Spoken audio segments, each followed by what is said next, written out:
Siap ibu semuanya? Masih semangat ya? Pertama-tama marilah kita panjatkan puji syukur kehadirat Allah Subhanahu wa taala yang mana pada siang hari ini kita dapat berkumpul di TK Peti Maderna 1 ini dalam rangka penyampaian atau diseminasi budaya positif. Ini terkait saya dengan tugas aksi nyata di modul 1.4. Ini merupakan rangkaian dari tugas guru penggerak saya di angkatan 11 di Kabupaten Wonosobo. Salawat serta salam selalu kita sambungkan kepada junjungan kita Nabi Agung Muhammad Sallallahu Alaihi Wasallam yang selalu kita nantikan syafaatnya di dunia. Ibu kepala sekolah yang saya hormati, ada teman-teman yang saya cintai, langsung saja ya dalam kesempatan ini saya akan menyampaikan diseminasi budaya positif. Nah, ini sebelum kita mulai, kita ice breaking dulu ya Bu, biar kayaknya tadi sudah ngajar anak-anak kayaknya sudah lelah ya. Semoga masih semangat ya. Nanti kalau saya bilang pagi, panjenengan tepuk 1 kali. Kalau siang 2 kali. Kalau malam 3 kali. Coba ya. Pagi, pagi, siang, siang, malam, pagi, pagi, pagi, sore. Konsentrasi. Ini sekedar menyemangatkan kita hari ini. Langsung saja ibu-ibu kita mulai. Salam semangat ini. Saya akan menyampaikan diseminasi budaya positif. Dalam kesempatan ini saya mohon maaf sekali tidak bermaksud saya menggurui panjenengan atau mendahului. Di sini saya hanya berbagi ilmu atau menyampaikan apa yang saya dapatkan di guru penggerak ini. Langsung saja ini diseminasi budaya. Kira-kira untuk budaya positif, kalau panjenengan di benak panjenengan mendengar kata budaya positif, apa yang ada di pikiran panjenengan semua? Kira-kira apa itu semuanya? Kebiasaan yang akan mendukung ataupun menampilkan atau mengarahkan nilai-nilai yang baik dan positif. Ada pendapat yang lain?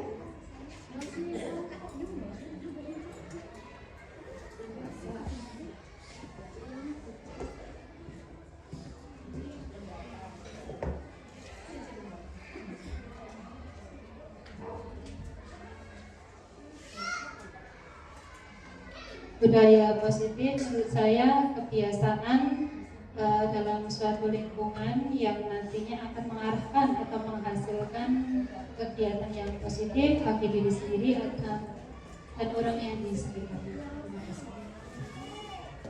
Ada yang mau menambahkan lagi, Ibu?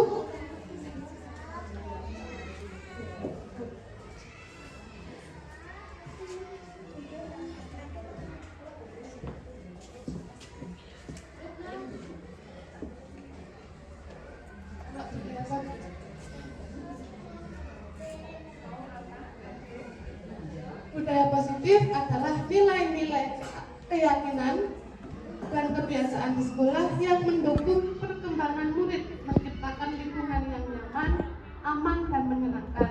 Tujuannya adalah untuk menumbuhkan karakter anak agar mereka dapat menjadi manusia dan anggota masyarakat yang baik. Konsep inti dari budaya positif ini nanti ada 8 yang akan saya sampaikan kepada panjenengan semua. Di antaranya yang pertama perubahan paradigma belajar, kemudian disiplin positif, teori mempengaruhi motivasi perilaku manusia. 4 keyakinan kelas. 5 hukuman dan penghargaan. 6 kebutuhan dasar manusia. 7 posisi konten guru dan sertifikat restitusi. Kemudian untuk perubahan paradigma belajar di sini, yaitu cara pandang terhadap proses pembelajaran. Satu sisi dilihat bahwa peserta didik sangat dominan pengaruhnya terhadap proses pembelajaran. Cara pandang demikian memberikan kesempatan kepada siswa untuk lebih aktif dalam proses pembelajaran. Cara pandang inilah yang disebut sebagai pembelajaran berpusat kepada murid atau student centered. Cara pandang demikian dikenal sebagai paradigma baru. Nah, di sini kan ada dualisme paradigma pembelajaran. Yang paradigma lama itu yang percaya bahwa faktor guru adalah paling menentukan. Biasanya ini pembelajarannya berpusat kepada guru atau teacher center. Kemudian biasanya guru sebagai subjek dan murid sebagai objek. Kemudian yang kedua, paradigma yang kedua adalah yang sebaliknya, yakni siswa yang memperoleh kesempatan kepada siswa untuk lebih aktif dalam pembelajaran atau yang disebut dengan student centered learning. Nah, kira-kira yang sudah ibu-ibu semua yang sudah teman-teman semua sampaikan di kegiatan pembelajaran selama ini, kira-kira sudah student center apa masih teacher center nggih? Ada. Kira-kira masih student center atau sudah masih teacher center? Oke, nggak apa-apa ya. Memang saya sendiri juga masih menggunakan yang teacher center. Masih menggunakan yang paradigma lama itu sudah berlaku dimanapun, bukan hanya saya sendiri. Saya kira juga teman-teman juga masih seperti itu. Tapi dengan saya mengikuti kegiatan guru penggerak ini, saya jadi tahu, oh ternyata saya selama ini cara mengajar saya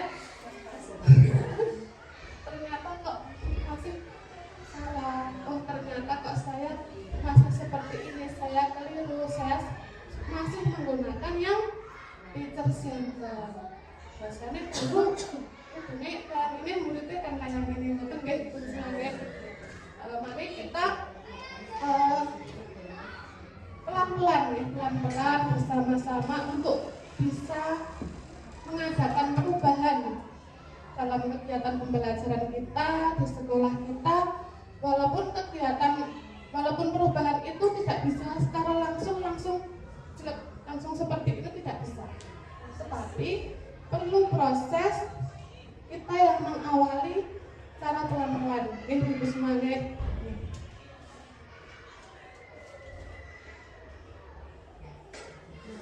Ini tujuan pendidikan nasional sesuai dengan nomor 20 tahun 2003 tentang Sisdiknas.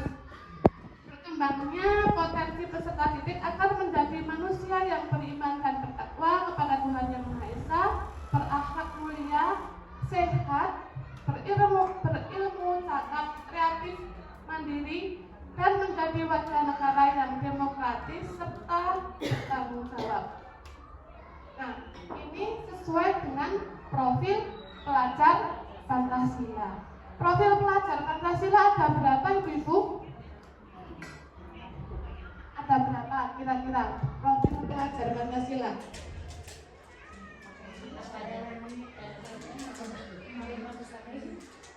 Tema besarnya ada berapa?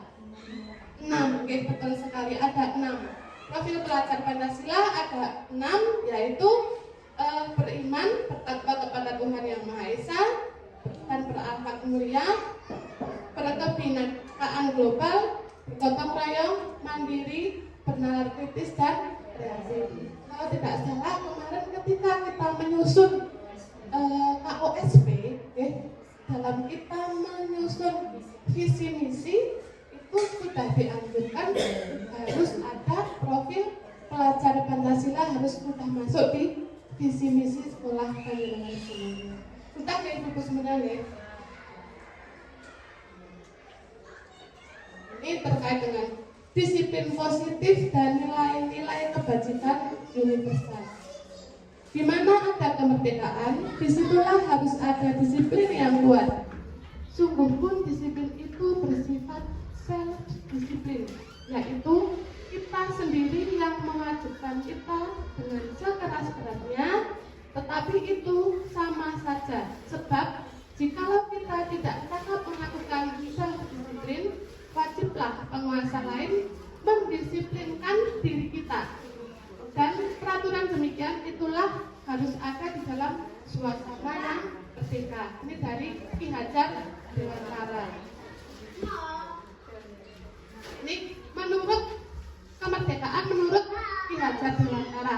Kira-kira ada dari ibu yang bantu membacakan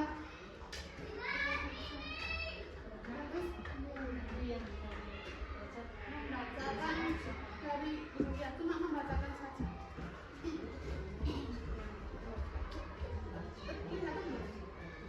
Kemerdekaan menurut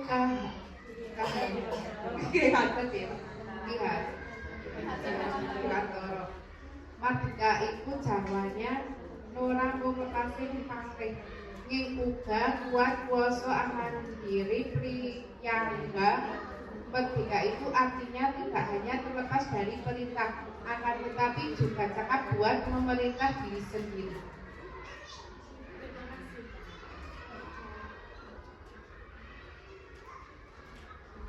Ini ada kata-kata dari Ki Hajar Dewantara. Ya.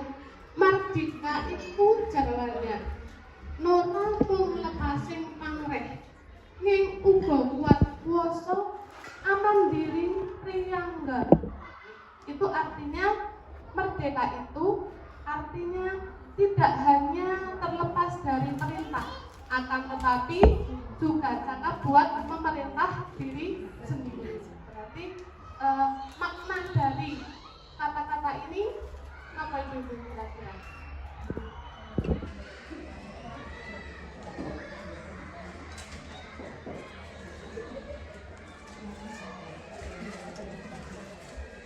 Merdeka itu kita juga harus bisa memerintah diri sendiri. Diri sendiri siapa nih orang sendiri? Kita apa nih orang dari kita sendiri? Oke, ini seperti itu.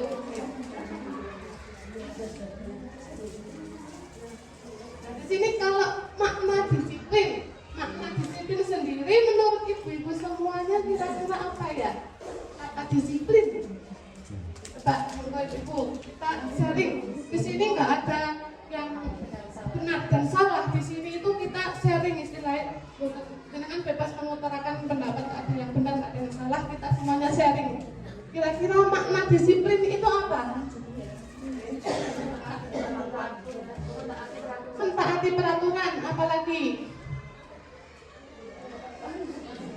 tepat waktu, mentaati peraturan, nopo mulai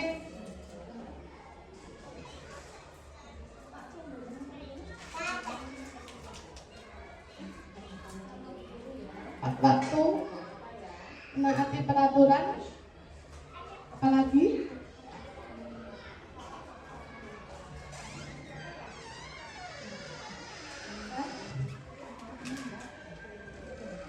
ini makna kata disiplin diri. Disiplin diri akan membuat seseorang menggali potensinya menuju kepada sebuah tujuan mulia, sesuatu yang menghargai dan bermakna. Dengan kata lain, disiplin diri juga mempelajari bagaimana cara kita mengontrol diri dan bagaimana menguasai diri untuk memilih tindakan yang mengacu pada nilai-nilai yang kita hargai agar tercapai tujuan mulia yang diinginkan. Intinya kita bisa mengontrol diri. Kemudian untuk nilai-nilai kebajikan menurut ibu-ibu semuanya, kira-kira yang nilai kebajikan ini apa wae? Gitu. Kira-kira apa saja untuk nilai-nilai kebajikan yang pernah biasanya kita cantumkan di RPP? Nilai-nilai kebajikan apa? Kenapa kita di sini sharing? Berakhlak mulia, betul sekali. Yang keras saja. Akhlak mulia, jujur, oke, keras. Tanggung jawab, disiplin. Nah, kan yuk muncul. Ayo Bu, apa lagi? Menghargai orang lain, menyayangi yang lebih muda. Ayo Bu, kita flashback. Menghormati yang lebih tua. Apalagi? Bu, maju saja Bu.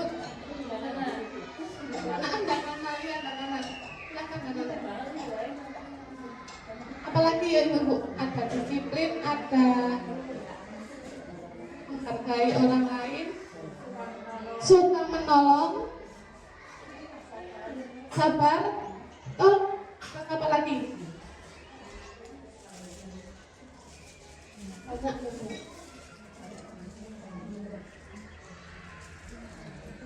Jujur sudah, saling memberi, boleh. Lagi?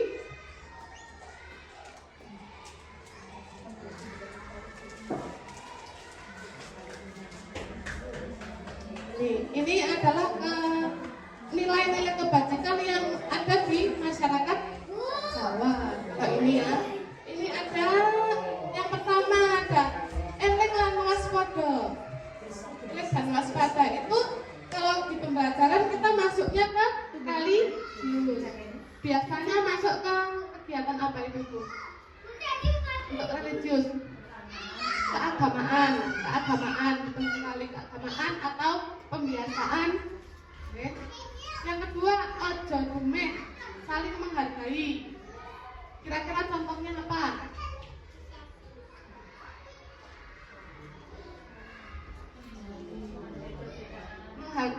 Menghargai perbedaan, misalnya ada yang beragama Kristen, agama lain, berarti harus saling menghargai dan menghormati. Okay. Kemudian ojo adikung adikuno, adikang adikung lain adikuna. Contohnya apa ini kalau ini? Tidak merasa benar sendiri, tidak merasa kuasa sendiri. Oke, seperti itu ya, tidak merasa benar sendiri, tidak merasa kuasa sendiri. Oke. Kemudian keposliro, ini masuknya ke toleransi. Contohnya ke toleransi apa ibu-ibu semuanya? Menghargai, tapi termasuk juga yang menghargai, kayak misalnya toleransi juga toleransi beragama, misalnya ada murid yang beragama lain, itu juga bisa masuk ke toleransi, bisa masuk ke saling menghargai. Kemudian tata krama atau sopan santun, contohnya apa? Salam, betul. Menjawab salam, sopan santun kepada guru. Terus apalagi ibu? Mungkin ya Mas, yang sedang kita terapkan itu sekarang ada, iya betul, ada 5S ya. Senyum, sabar, sopan, dan santun. Itu masuk dengan kegiatan 5S yang sudah panjenengan terapkan di lembaga panjenengan. Kemudian gugur gunung, gotong royong, contohnya apa kira-kira ini? Membersihkan kelas, membereskan mainan yang sudah digunakan. Kemudian lembah manah rendah hati, contohnya.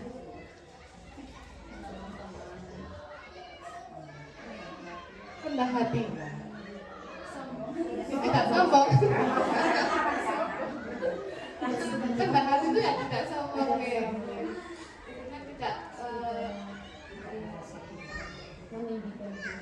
Tidak meninggikan diri. Kemudian nerimo ing panggung asas keadilan. Napa nek iki contone? Menerima apa adanya.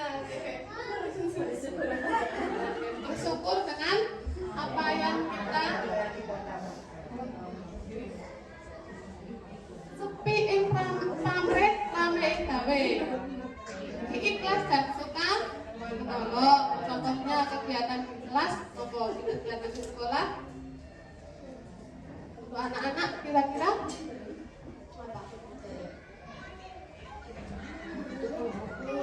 oh ya, misalnya membantu yang kesulitan meminjami alat tulis misalnya seperti itu, atau misalnya pinjam krayon atau kemudian yang terakhir ini memayu hayuning bawono, peduli lingkungan. Ini contohnya apa Ibu? Ya, katakanlah sekali membuang sampah pada tempatnya, menjaga kebersihan, tidak merusak lingkungan atau tanaman, menjaga lingkungan di sekitar kita. Oke, Ibu, oke. Lanjut. Nah, ini nilai-nilai kebajikan. Nilai-nilai kebajikan adalah prinsip-prinsip moral yang disepakati bersama oleh berbagai bangsa, budaya, dan agama yang berfungsi sebagai panduan untuk perilaku yang baik dan benar. Nilai-nilai ini merupakan payung besar dari sikap dan perilaku kita, atau nilai-nilai ini merupakan sifat-sifat positif manusia, fondasi kita dalam berperilaku. Ini yang tadi, ya. Ini adalah profil pelajar Pancasila. Nilai-nilai kebajikan dalam profil pelajar Pancasila tadi sudah disampaikan. Ada berapa profil pelajar Pancasila? Ada 6. Kita baca bersama-sama, guys. Ibu yuk. Beriman, bertakwa,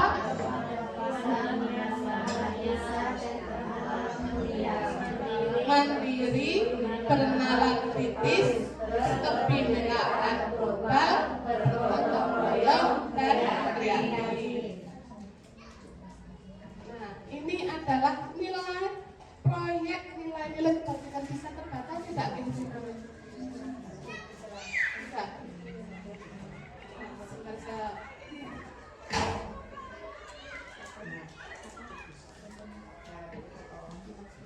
Ini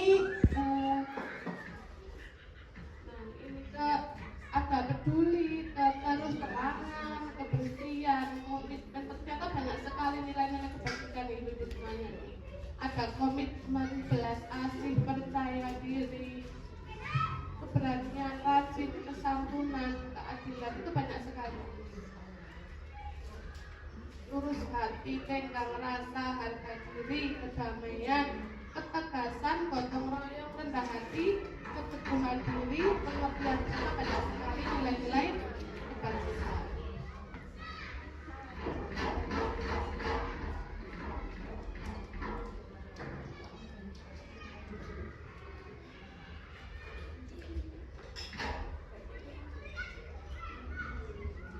Ini sikap murid. Sikap murid ini ada toleransi, rasa hormat, integritas, mandiri, menghargai, antusias, empati, keingintahuan, kreativitas, kerjasama, percaya diri, dan komitmen.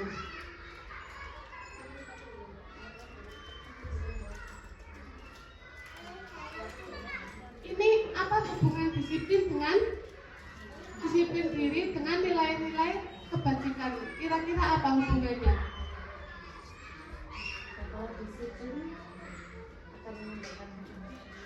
Kalau disiplin, kira-kira hubungannya apa? Disiplin diri dengan nilai-nilai kebajikan tadi.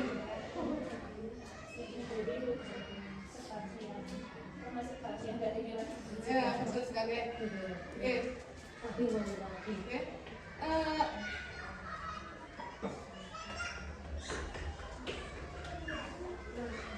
Disiplin diri merupakan bagian dari nilai-nilai kebajikan tadi. Oke.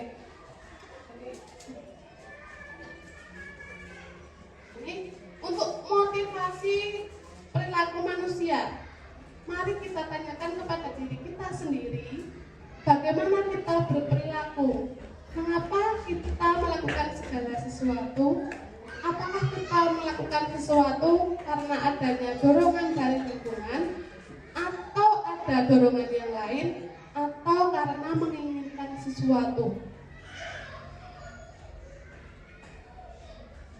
Nah, coba kita bertanya pada diri kita sendiri. Saya berangkat pagi itu karena apa kira-kira?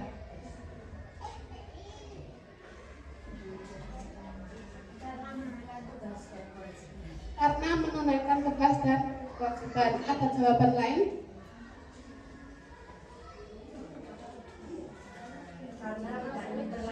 Apa tidak ingin terlambat? Karena disiplin. Ada lagi?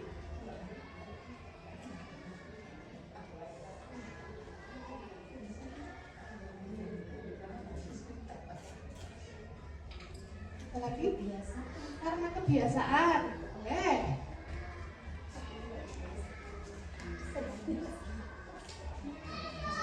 Misalnya, saya berangkat pagi karena aturan di sekolah saya berangkat harus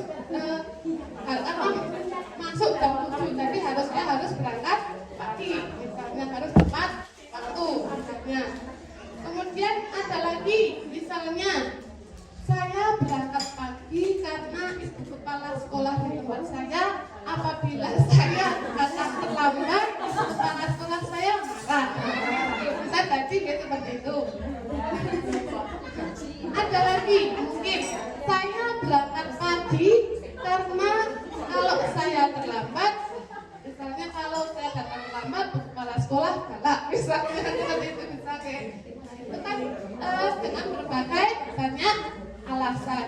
Ada juga yang berangkat pagi tapi dari niat kita sendiri. Misalnya saya berangkat pagi karena ini sudah menjadi tanggung jawab saya sebagai seorang guru. Saya harus berangkat pagi, saya harus menyambut murid, misalnya seperti itu. Bisa jadi. Ada lagi alasan, misalnya saya berangkat pagi karena kalau saya berangkat pagi, saya akan mendapat penghargaan dari ibu kepala sekolah. Bisa jadi seperti itu. Jadi tidak setempat wongnya men oleh bonus, istilahnya men oleh penghargaan dari ibu kepala sekolah. Misalnya seperti itu. Kira-kira ada lagi apa? Nah, ada lagi. Saya berangkat pagi karena saya memberi contoh pada murid saya. Itu. Jadi dari satu pertanyaan itu bisa ada beberapa jawaban, ya, ada beberapa alasan. Nah ini, saya rajin mengajar karena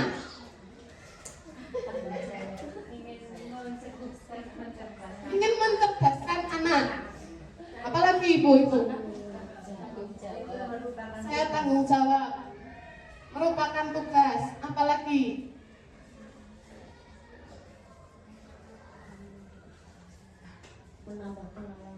menambah pengalaman.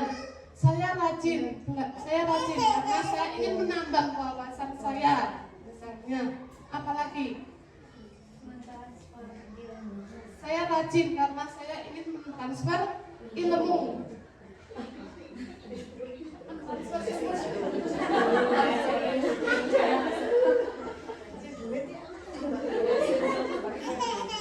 Kemudian saya membuat perencanaan pembelajaran karena biar lebih mudah dalam kegiatan pembelajaran. Apalagi biar tertata ketika kita melaksanakan kegiatan, lebih tertata, biar orang merungsung ketika kita melaksanakan kegiatan pembelajaran. Misalnya apa lagi? Supaya apa? Memberikan pembelajaran yang tepat untuk anak. Kira-kira apa lagi? Supaya kira-kira anak itu bagaimana? Nah, supaya anak-anak bisa tertarik, supaya anak-anak tidak bosan dengan kegiatan yang kita buat. Misalnya seperti itu. Saya berpakaian rapi karena biar menarik, biar cantik, memberi contoh kepada anak-anak, apalagi lebih nyaman. Menarik, ya bisa. Percaya diri, ya. Anak didik supaya lebih suka, kan? Kita sebagai pendidik, misalnya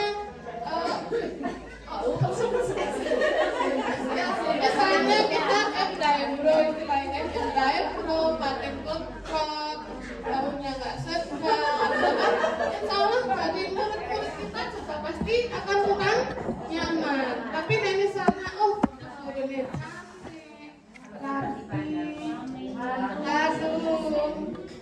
mesti anak-anak kan sudah tersempurna sendiri dari melihat tubuhnya, jadi insya Allah anak-anak lebih suka, lebih nyaman ya. Karena berpenampilan menarik itu kan kita nggak harus, namanya cantik itu kan relatif deh. Tapi kan seandainya kita bisa menjaga diri, misalnya kita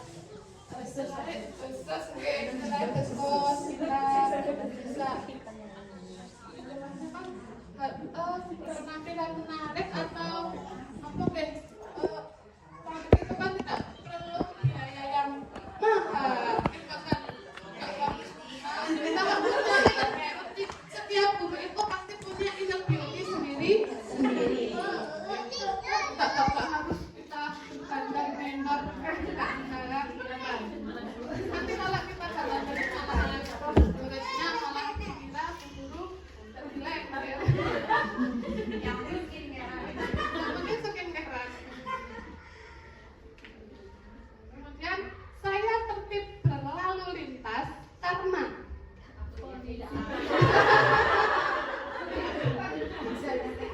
menjaga keamanan biar nggak ditilang polisi.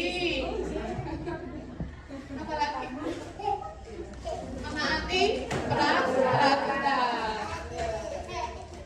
Ini dari beberapa pertanyaan ini pandangan sudah bisa menjawab dari berbagai alasan. Maka ibu-ibu bisa sambil mondok kegiatan yang sudah ada bisa dinikmati. Kita di sini santai saja, kita di sini sharing, kita berbagi ilmu di sini berarti.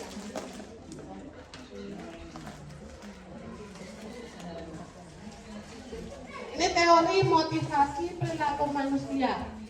Ini menurut Diana Golsen dalam bukunya School Discipline mengatakan ada 3 motivasi perilaku manusia. Yang pertama ini untuk menghindari ketidaknyamanan atau hukuman. Yang kedua untuk mendapatkan imbalan, pujian atau penghargaan dari orang lain. Nah, ini yang ketiga, ini sudah kita bahas tadi, ya. Jadi yang ketiga untuk menjadi orang yang mereka inginkan dan menghargai diri sendiri dengan nilai-nilai yang mereka percaya. Kira-kira pandangan semua ini di mana? Di nomor berapa? Menjalankan semua dari 3 ini, pandangan kira-kira di mana? 1. Kayak seperti tadi, saya datang tepat waktu karena apa? Misalnya 1. Yang pertama 1, alasan menghindari ketidaknyamanan atau hukuman. Misalnya tadi, karena kalau saya terlambat, saya dihukum sama bu kepala sekolah. Karena saya takut, berarti saya datang tepat waktu karena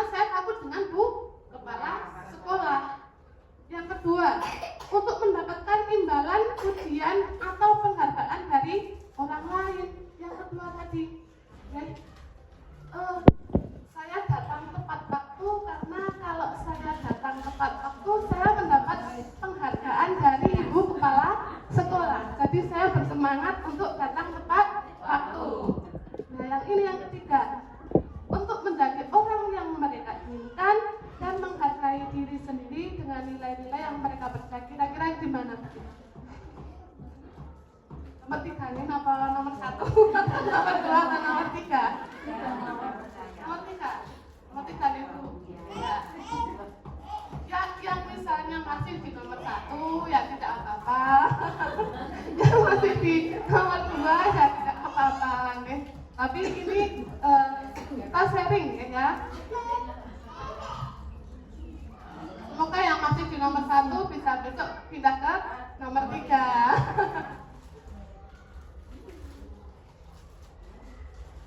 Nah, ini ada 4. Ini ada hukuman, konsekuensi, penghargaan, dan restitusi.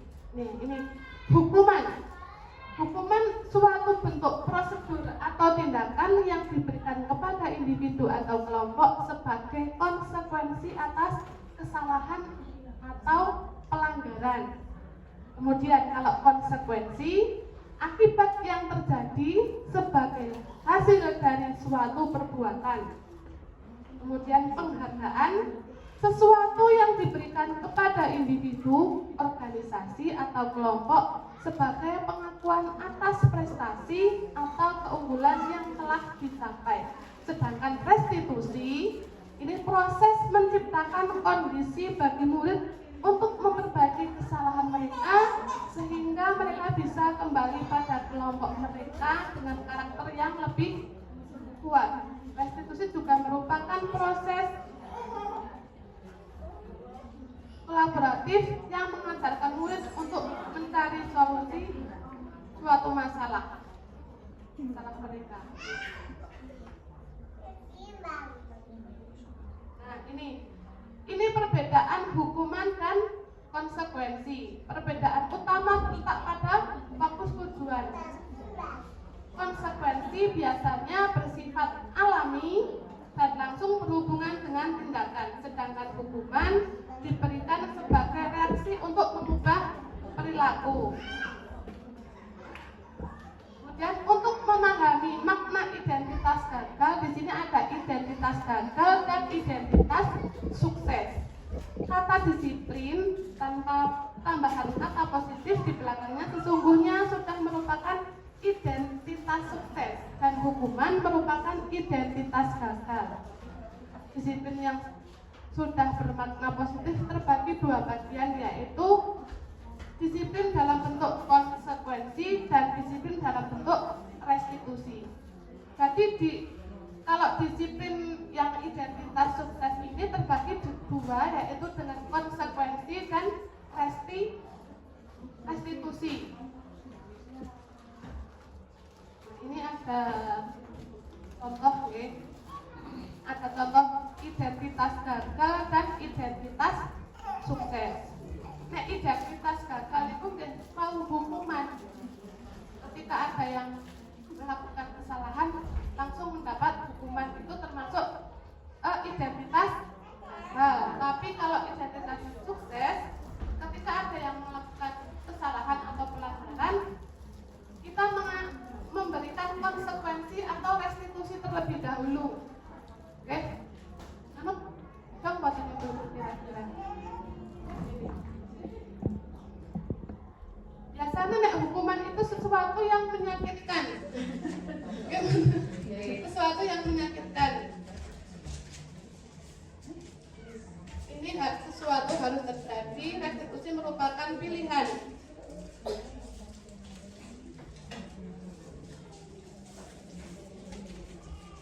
Ini juga ada perilaku pasif agresif meningkat.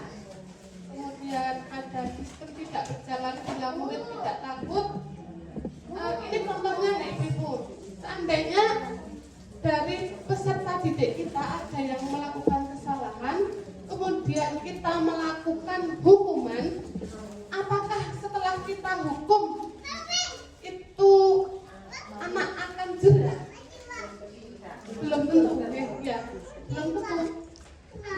kira-kira apakah anak akan tidak mengulangi kesalahannya? Belum tentu. Jadi ketika anak sedang melakukan kesalahan, kita tidak boleh langsung memberi hukuman. Saya bocah beleng deh, misalnya mendapat hukuman, biasanya tambah beleng esok menit dibaleni mulai malah boten lebih, biasanya seperti itu, malah boten kapok.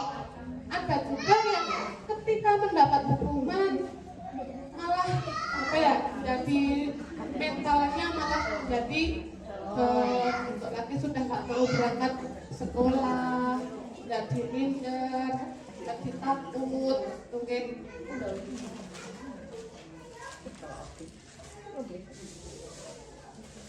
Nanti kita akan menyelesaikan masalah. Nanti ada contoh masalah, kita akan selesaikan bersama-sama.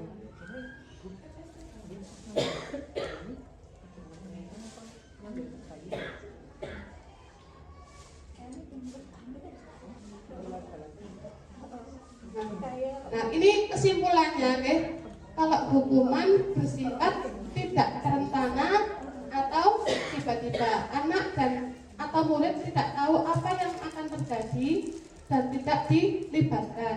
Hukuman bersifat satu arah dari pihak guru yang memberikan, dan murid hanya menerima suatu hukuman tanpa melalui suatu kesepakatan atau pengarahan dari pihak guru, baik sebelum atau sesudahnya.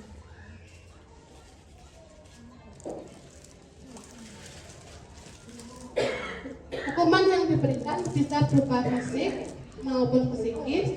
Murid atau anak disakiti oleh suatu perbuatan atau kata-kata. Jadi walaupun hanya dengan perkataan, tapi itu juga bisa menyakiti anak-anak. Misalnya jika anak yang sedang melakukan kesalahan, kita menggunakan kata-kata yang istilahnya kurang baik, itu pasti akan menyebabkan menyakiti anak-anak, akan menyebabkan mentalnya anak juga akan berkurang, ya, akan jadi minder.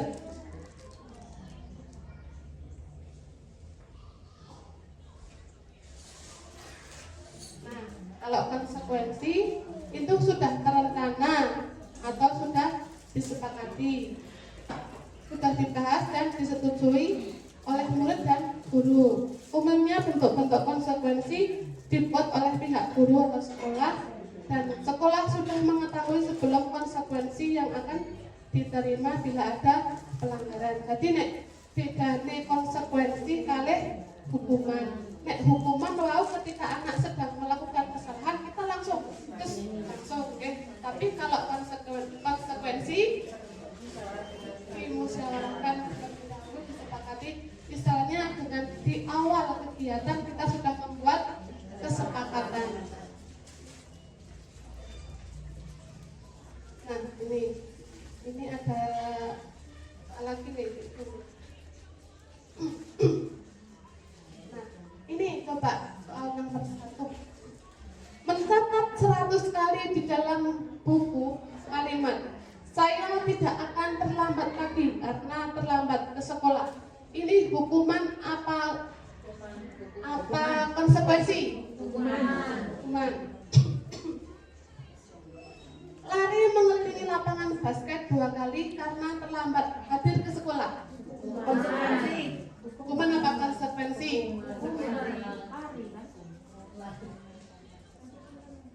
Hukuman. Konsekuensi atau hukuman?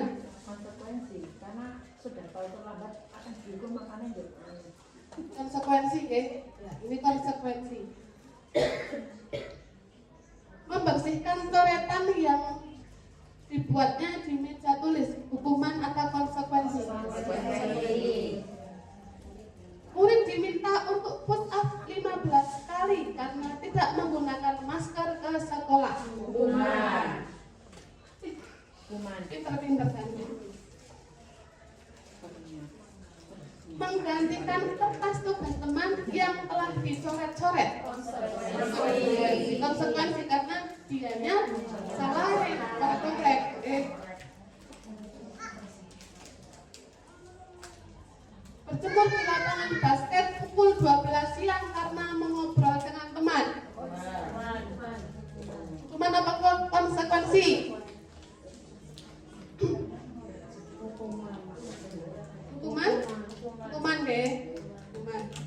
berdiri di depan kelas sambil mengangkat satu kaki karena tidak bisa menjawab pertanyaan.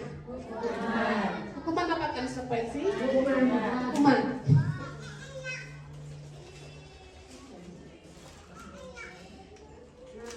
Sekarang ini yang restitusi. Kalau tadi hukuman dan konsekuensi, sekarang ini restitusi. Restitusi adalah sebuah pendekatan untuk menciptakan disiplin positif. Anda sudah janji bertemu dengan teman Anda, namun ternyata dia juga memiliki janji penting bertemu dengan orang lain di tempat lain. Dan Anda terpaksa naik taksi untuk menemui teman Anda di tempat itu. Apakah Anda akan meminta teman Anda membayar biaya taksi Anda menuju ke tempat tersebut? Kira-kira gimana?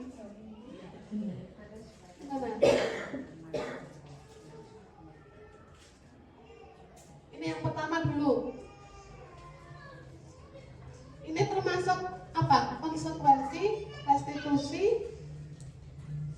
Kalau ini sudah masuk ke restitusi. Nah, ini contoh kasus dulu, Ibu. Nanti kita menyelesaikannya lagi. Yang kedua ini, pegawai Anda membuat kesalahan yang menyebabkan kerugian finansial pada perusahaan. Pegawai tersebut menawarkan untuk bekerja lembur tanpa bayaran. Apakah Anda sebagai pemilik perusahaan akan menerimanya? Iya. Karena itu konsekuensinya. Iya. Nanti kita ini akan bahas.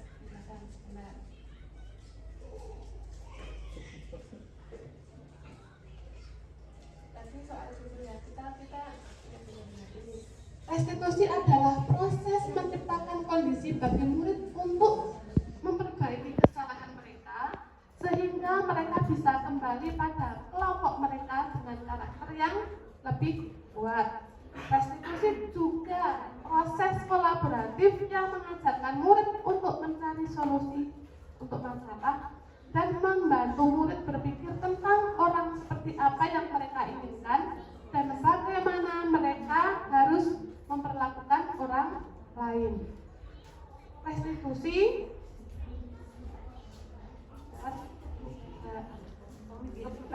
bukan untuk menebus kesalahan, namun untuk belajar dari kesalahan. Usaha menebus kesalahan adalah atas inisiatif murid. Restitusi memperbaiki hubungan. Restitusi adalah tawaran, bukan paksaan. Restitusi menuntun untuk melihat dalam diri. Restitusi mencari kebutuhan dasar yang mendasari tindakan. Jadi ini pengertian dari restitusi. Ini restitusi diri adalah cara yang baik karena mengevaluasi diri bukan orang lain.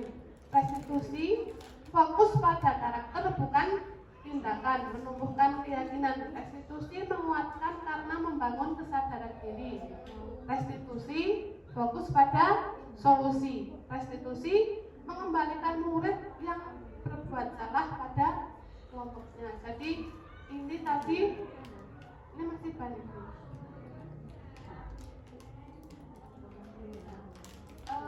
Jadi tadi kalau restitusi itu ketika ada yang melakukan kesalahan, kita istilahnya dilihat dulu permasalahannya seperti apa.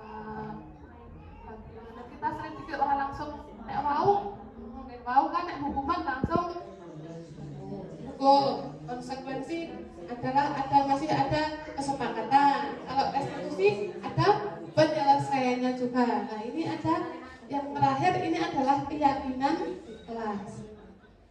Saya sebelum kita bahas keyakinan kelas, saya mau tanya dulu. Kira-kira kalau keyakinan kelas menurut pandangan itu apa? Keyakinan kelas.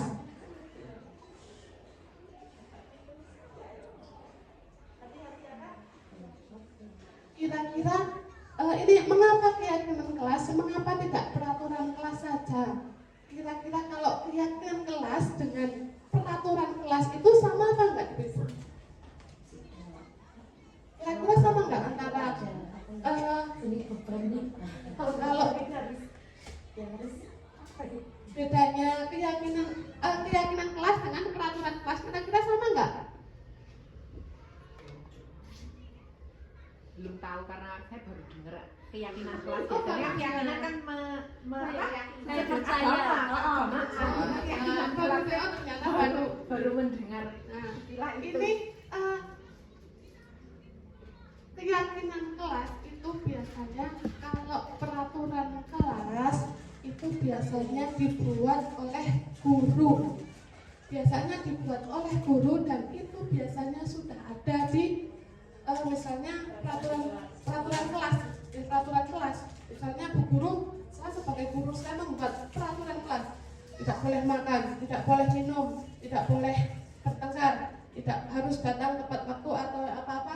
Saya itu biasanya kalau peraturan kelas itu sudah dibuat oleh guru. Nah, kalau keyakinan kelas itu kita buatnya bersama dengan anak-anak. Jadi kita membuat istilahnya kesepakatan kelas. Keyakinan kelas atau kesepakatan kelas itu hak sama. Jadi kita bersama-sama dengan murid, anak-anak misalnya biasanya dibuat keyakinan atau kesepakatan kelas itu dibuat biasanya di awal kegiatan atau di sebelum kegiatan atau di awal masuk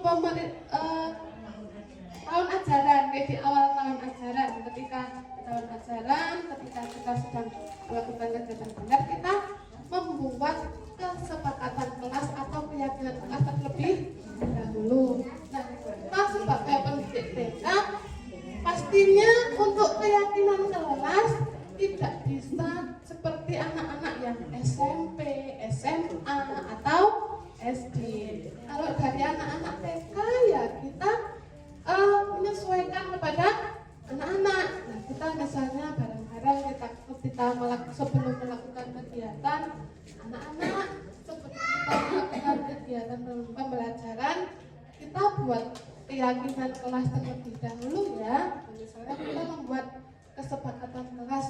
Nah, terus kita gali anak-anak itu kira-kira kalau di kelas itu bagaimana, kita harus bagaimana, itu pasti nanti anak-anak nanti akan muncul. Tidak boleh makan bu guru, tidak boleh kami bu guru, pasti anak-anak pasti akan muncul dengan sendirinya, akan muncul ide. Nah, dari ide anak-anak itu nanti kita buat, karena anak-anak kita kan belum bisa nulis sendiri ibu. Kalau untuk misalnya anak SD atau SMP kan bisa mereka mengeluarkan idenya, menulis apa yang mereka inginkan di kelas, bisa menulis di kertas sendiri-sendiri kemudian bisa ditempelkan. Tapi kalau karena kita mengaturnya anak-anak TK dari ini aja, dari percakapan, kemudian kita yang membantu menulis. Walaupun anak-anak belum bisa membaca, tapi setidaknya kan kita sudah melakukan kesepakatan yang sudah dibuat dari anak-anak ini, kita tulis. Kemudian misalnya si ini bu tidak boleh makan di kelas, kita tulis saja, kita buat, kemudian kita dibuat di tempelkan di kertas, kemudian kemudian kita sampaikan kepada anak-anak. Ini adalah kesepakatan kelas kita. Okay. Nah, dari keyakinan kelas ini akan terbentuk sebuah budaya positif. Bagaimana membentuk sebuah keyakinan kelas yang efektif ya? Seperti tadi caranya, mungkin dengan cara yang seperti tadi kita gali anak-anak kita kepinginnya yang seperti apa. Kenapa kita memiliki peraturan tentang penggunaan helm pada saat mengendarai kendaraan roda 2 atau motor? Contohnya ini contoh.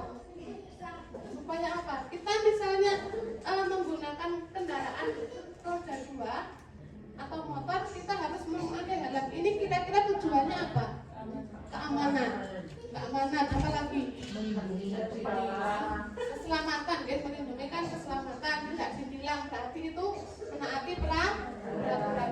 Begitu juga dengan keyakinan kelas yang sudah kita buat, tujuannya juga sama seperti yang ini, jadi supaya mungkin di kelas bisa lebih kondusif, bisa anak-anak bisa kita nyaman. Walaupun kalau anak TK mesti kata sekolah, nggak mungkin seperti, tapi setidaknya kalau kita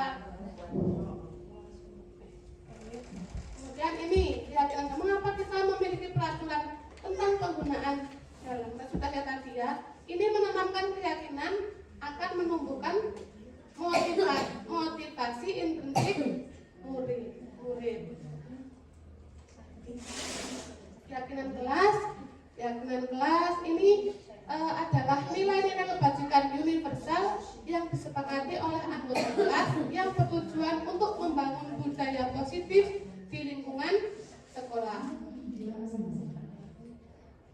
Tahapan menciptakan program kebajikan. Nah, ketika kita akan membuat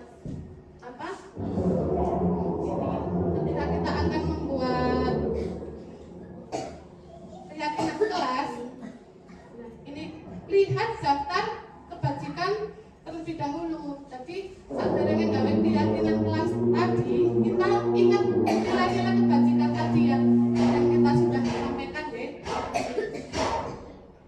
tentukan nilai-nilai kebajikan yang ingin diberikan perhatian utama di sekolah Anda. Curah pendapat dalam kelompok ini juga tadi mungkin dengan cara seperti tadi menggali dari anak-anak, kemudian setelah kita buat, kemudian dibuat poster, misalnya apa yang telah anak-anak tadi buat, tidak boleh makan, tidak boleh minum di kelas, tidak boleh bertengkar, itu bisa ditempel di poster, kemudian bisa ditempel di dinding kelas. Oke. Kalau di tempat saya, kemudian anak-anak ini disuruh istilahnya tanda tangan, kan karena anak-anak kan belum bisa tanda tangan. Kalau di tempat saya anak-anak tak suruh kecap pakai ini, karena kemudian tak disuruh ditempel. Jadi istilahnya tanda tanggung jawab anak-anak, persetujuan dari anak-anak. Kalau nggak misalnya pakai ini, bisa dengan jempol, misalnya pakai tangan.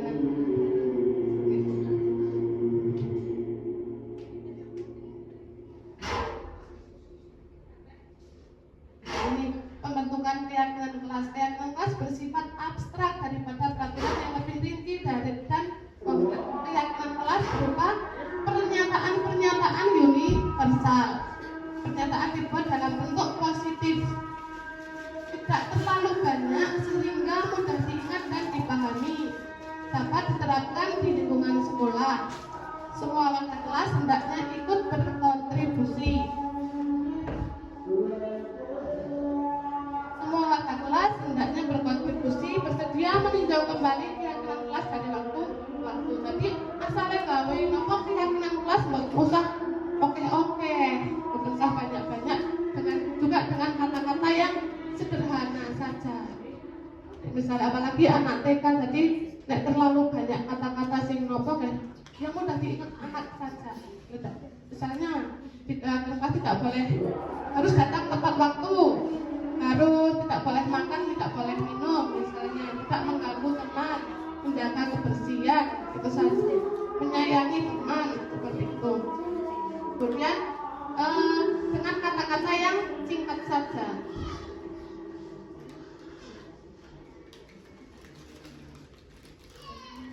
Nah, ini adalah contoh-contoh keyakinan kelas. Kata-katanya ini bisa saling menghormati, menghargai, bergotong royong, sopan santun dan bertingkah laku dan bertutur kata, datang tepat waktu ke sekolah dengan berpakaian rapi, menciptakan suasana kelas yang bersih, tenang dan kondusif untuk pembelajaran, jujur, mandiri, bertanggung jawab, berkebinekaan.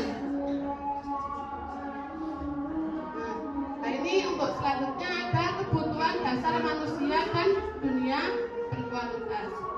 Seluruh tindakan manusia memiliki tujuan tertentu. Semua yang kita lakukan adalah usaha terbaik kita untuk mendapatkan apa yang kita inginkan. Ketika kita mendapatkan apa yang kita inginkan, sebetulnya saat itu kita sedang memenuhi satu atau lebih dari satu kebutuhan dasar manusia. Ini ada 5 kebutuhan dasar manusia. Yang pertama ada kebutuhan bertahan hidup, kasih sayang dan rasa diterima, penguasaan, kebebasan dan kesenangan. Kira-kira ini contoh kebutuhan bertahan hidup, kira-kira apa saja ya? Makan, minum, terus sandang, pangan, Kemudian yang kedua, rasa sayang dan rasa diterima. Kira-kira contohnya apa?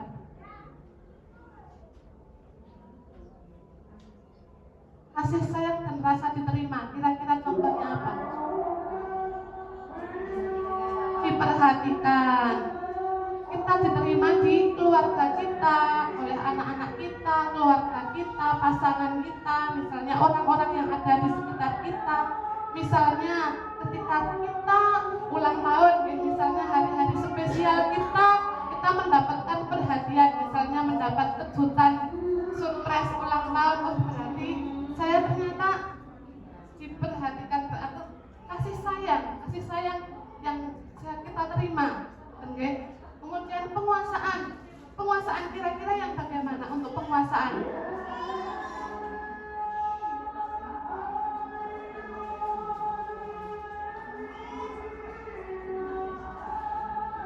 Yang gue pikir ya bisa juga penguasaan berkuasa atas diri kita sendiri. Misalnya ketika kita melakukan kesalahan, bisa apa istilahnya ya, penguasaan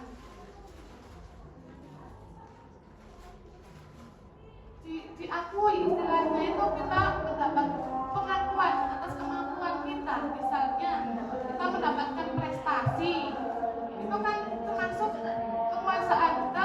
Ketika kita berprestasi, itu kita penguasaan karena dia mampu, karena kita mempunyai kemampuan. Kemudian kebebasan akan pilihan. Contohnya itu yang bagaimana? Bebas untuk memilih. Misalnya dalam hidup kita, keseharian kita, saya mau seperti ini, saya mau pakai baju ini, misalnya itu bebas, ya. Kemudian kesenangan, kebutuhan untuk merasa senang. Kira-kira contohnya yang bagaimana? Main, healing, betul sekali, healing. Oh, nyambut gawe ambenan yang tak seneng-seneng yang arep healing, misalnya bisa. Misalnya lagi saya ingin pergi ke salon, bisa itu, karena untuk menyenangkan diri kita. Kalau saya misalnya, karena saya itu suka imajinasi dengan kopi, jadi saya bisa meracik kopi. Karena kesenangan saya hobi ini, saya meracik kopi. Jadi dengan berkali-kali membuat cara meracik kopi sing enak, sing prige, harus perpaduannya seperti apa, itu juga termasuk kesenangan. Istilahnya hobi, tapi juga bisa termasuk kesenangan.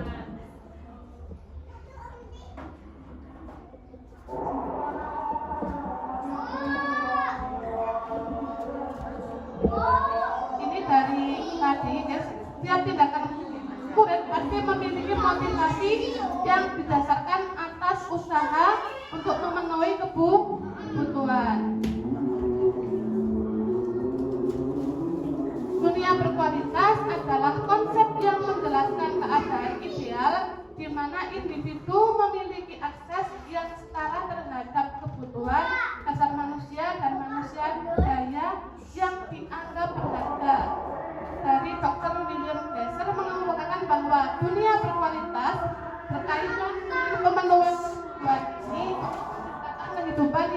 baik dan bermakna bagi semua orang. Nah, ini yang terakhir, ini ada 5 posisi kontrol guru. Oke. Ada posisi kontrol yang ditetapkan seorang guru, orang tua, ataupun atasan dalam melakukan kontrol terhadap murid. Nah, 5 ini ada penghukum, pembuat rasa bersalah, teman, pemantau, atau manajer. Ini saya briefing sebentar ya Bu, bisa biar mengenang fokus lagi. Nanti kalau saya bilang Jakarta, Tepok 1, Surabaya 2. Kalau tadi 5 kali. Oke, Pak. Jakarta, Surabaya, Jakarta, Bali, Wonosobo. Berarti masih konsentrasi. Oke, lanjut lagi ya. Oke. Ini masih ada. Nah, ini untuk penghukum ini sebagai guru misalnya penghukum, patuhi aturan kelas saya, awas kalau tidak. Misalnya kamu selalu saja salah, pasti selalu yang terakhir selesai. Ini kata-kata seorang penghukum. Nah, misalnya ketika ada yang melakukan kesalahan, kata-katanya seperti ini. Kemudian membuat merasa bersalah. Ibu sangat kecewa sekali dengan kamu. Berapa kali Bapak harus memberitahu kamu ya? Gimana coba kalau orang tua kamu tahu kamu berbuat seperti ini? Itu biasanya untuk seorang yang membuat merasa bersalah. Teman, ini kalau sebagai teman, ayo bantulah demi Bapak ya, demi Ibu ya nak ya, misalnya seperti itu. Ayo ingat tidak bantuan Bapak selama ini. Misalnya, ya sudah kali ini tidak apa-apa, nanti Ibu bereskan. Misalnya. Kemudian untuk pemantau, peraturannya apa? Kamu seperti apa? Apa yang telah kamu lakukan? Sanksi atau konsekuensinya apa? Dan untuk yang manajer, nah ini sebagai manajer, apa yang kita yakini kembali ke keyakinan kelas. Kalau kita sudah membuat keyakinan kelas, nah anak-anak misalnya ketika ada anak yang sedang melakukan kesalahan, apa yang kamu yakini, anak-anak tahu nggak keyakinan kelas yang sudah kita buat, kan okay? Kemudian jika kamu meyakininya, apakah kamu bersedia memperbaikinya? Jika kamu memperbaiki ini, hal ini menunjukkan apa tentang dirimu? Apa rencana kamu untuk memperbaiki hal ini? Ini sebagai manajer. Nah, kira-kira yang saya tanyakan kepada panjenengan, kira-kira yang selama ini panjenengan semuanya lakukan, kira-kira sebagai apa? Ayo jujur Bu. Kita kembali ke sini. Yuk, kira-kira yang panjenengan lakukan, yang sudah panjenengan lakukan, kita jujur Bu, panjenengan itu sebagai apa? Manajer, oke. Nah, apakah tadi ada teman, apa pemantau, atau membuat merasa bersalah? Kira-kira sebagai apa? Yang sudah panjenengan semua terapkan? Apa penghukum? Kira-kira selama ini kita sebagai apa? Teman. Kadang ada yang sebagai teman, kadang sebagai guru, tergantung. Oke.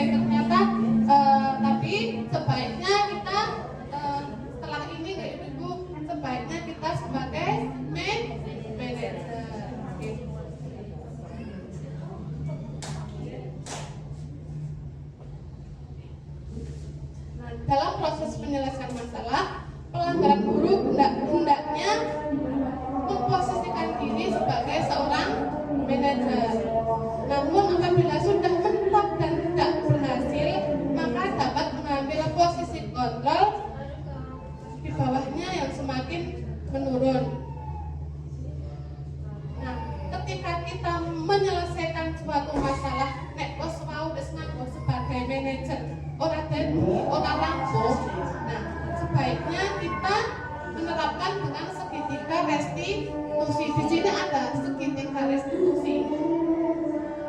Segitiga restitusi ini adalah suatu proses dialog yang dilakukan oleh guru atau orang tua untuk membantu anak dalam memperbaiki kesalahan mereka. Di sini ada tiga, Ibu. Ada tiga. Yang pertama itu menstabilkan identitas. Kemudian yang kedua, validasi tindakan yang salah.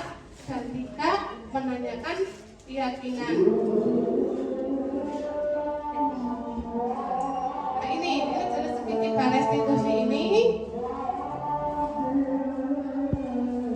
biasanya ini kata-kata untuk menstabilkan identitas. Biasanya dengan kata-kata seperti ini, Pak Bapak nak, karena ini kita semua akan melakukan hal terbaik yang bisa kita lakukan. Ini contohnya itu model kata-kata nih, Kak Bapak nak, misalnya manusia itu nggak ada yang sempurna. Itu termasuk dengan yang menstabilkan identitas.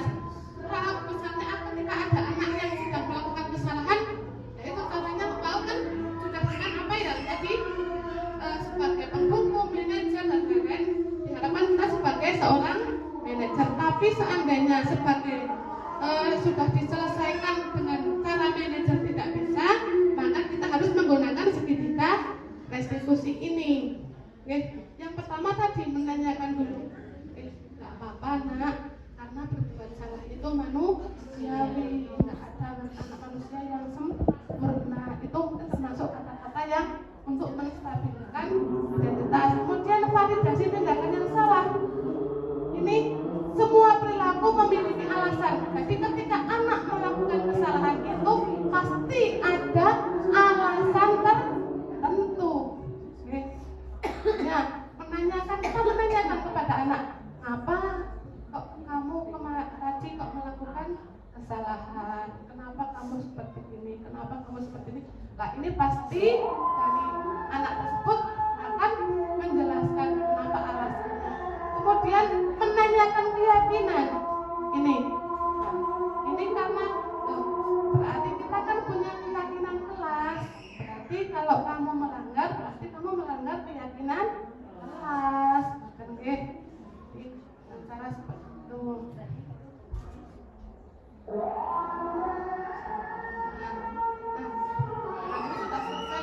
Ini contoh pembuatan keyakinan kelas tadi. Nah, sebelum ini sudah selesai ya. Nah, sekarang saya coba sedikit ya. Ketika ini sebagai contoh penyelesaian masalah, ketika murid panjenengan ada satu kasus, misalnya sudah 3 hari si Ananda Budi itu terlambat ke sekolah. Kira-kira penyelesaiannya masalah bagaimana? Menggunakan segitiga restitusi ini. Pertama yang panjenengan akan lakukan itu apa? Yang pertama kita menggunakan ini. Pertama, berarti kita bagaimana? Menstabilkan identitas, yaitu dengan cara bagaimana? Sudah 3 hari Budi terlambat ke sekolah. Kira-kira cara penyelesaiannya dengan segitiga restitusi tadi kira-kira bagaimana? Alasannya sebelum itu mencari tahu alasan, terus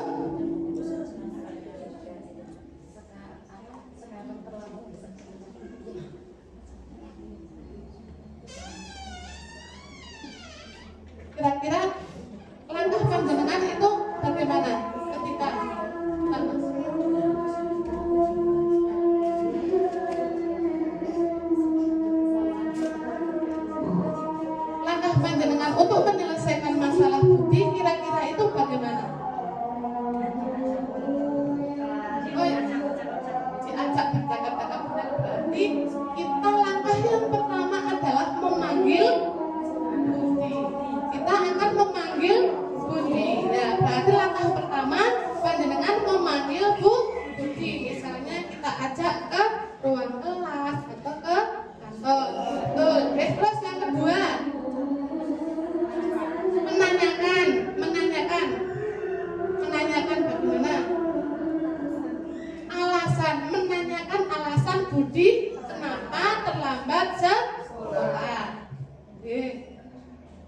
Terus apalagi Bu setelah itu?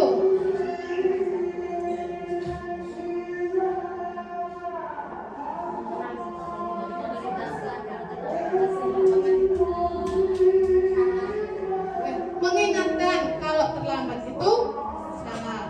Jadi begini, ketika menyelesaikan masalah tersebut, yang pertama kita akan memanggil Budi diajak ke ruang kelas misalnya. Kemudian kita ajak bercakap-cakap. Mungkin yang pertama kita mengingatkan dengan menggunakan segitiga yaitu menstabilkan identitas. Berarti Budi, kamu tahu nggak kalau kamu dipanggil sama guru? Misalnya, tahu guru. Kamu karena apa? Saya terlambat. Terus kita menstabilkan identitas dulu. Nggak apa-apa Budi, karena manusia berbuat salah itu manusiawi. Nggak ada manusia yang sempurna. Guru juga pernah berbuat salah. Nah itu yang dinamakan menstabilkan identitas. Jadi anak itu bukan langsung jadi ketika kita diajak ngobrol seperti itu, jadi kan langsung pedih banget boten nggih. Nah, kemudian setelah kita tanya itu, kita terus lanjut. Kenapa? Oh ya tadi kok kenapa si Budi terlambat sekolah? Kira-kira alasannya apa? Pasti si anak akan mengungkapkan alasannya. Oh, saya terlambat terus karena begini guru, karena saya tutupnya terlalu malam guru, karena seperti ini pasti ada kan guru. Nah, dari ketika anak sudah mengutarakan alasan, baru kita menanyakan keyakinan. Oh, berarti kalau Budi tadi terlambat sekolah, berarti Budi ingat nggak Budi itu punya keyakinan kelas, punya bu guru. Biasanya seperti itu. Keyakinan kelasnya Budi apa saja? Oh iya, nggak boleh datang terlambat, harus menjaga kebersihan, nggak boleh bertengkar. Nah, berarti Budi melanggar salah satu keyakinan kelas.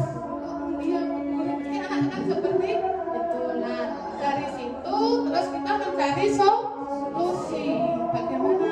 Oh lah ini misalnya kalau si Budi itu terlambat sekolahnya karena karena nonton film kartun sampai malam misalnya. Nah, kita langsung tawarkan, kalau film kartun itu kalau siang ada tidak?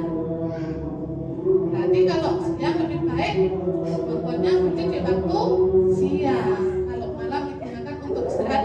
Dan kita ini alasan solusinya kita pecahkan bersama dengan Budi. Pasti anak-anak mesti langsung menjawab. Nah, itu kita tanyakan, Budi mau berubah mau dari kapan, mau berjanji, oh besok saya nggak akan terlambat lagi Bu Guru, saya besok tidak akan tidur terlalu malam, seperti itu. Bahkan kayak ibu-ibu kira-kira bisa diterima? Nah, alhamdulillah. Mungkin ya, ini yang bisa saya sampaikan. Di sini saya hanya berbagi ilmu, hanya menyampaikan atau pengimbasan dari modul 1.4 terkait dengan budaya positif. Semoga apa yang saya sampaikan ini bisa diterima panjenengan semua, bisa bermanfaat bagi panjenengan semua. Semoga bisa kita bisa berubah istilahnya. Memang untuk perubahan itu tidak bisa langsung, harus dengan sedikit-sedikit, tapi harus berproses seperti itu. Mungkin hanya itu yang bisa sampaikan. Kira-kira ada yang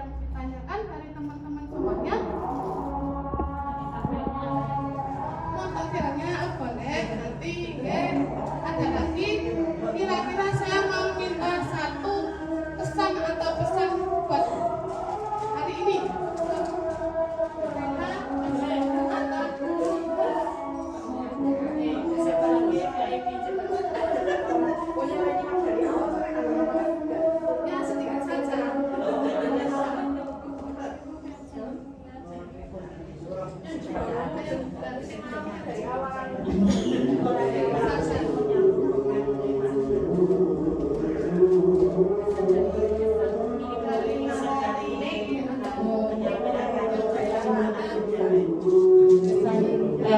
dari materi yang disampaikan Kuping tadi, menurut saya sangat bagus sekali untuk menyadarkan kita bahwa ada disiplin ilmu yang positif yang harusnya memang kita terapkan, dan kita juga harus menyadari ketika menerapkan kepada anak memang tidak 1 kali 2 kali terlaksana, tetapi harus memang berulang-ulang, dan itu nantinya yang memang menjadikan karakter kedepannya anak itu lebih baik.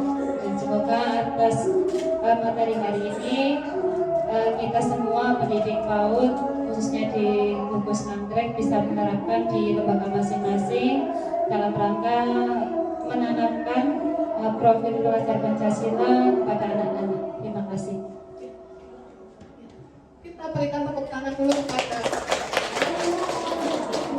Terima kasih buat teman-teman semuanya atas waktunya. Semoga pertemuan ini bisa bermanfaat bagi kita semua. Oke. Kurang lebihnya saya mohon maaf. Sebelum saya tutup, ketika saya bilang Gugus Nagrek luar biasa, oke, yuk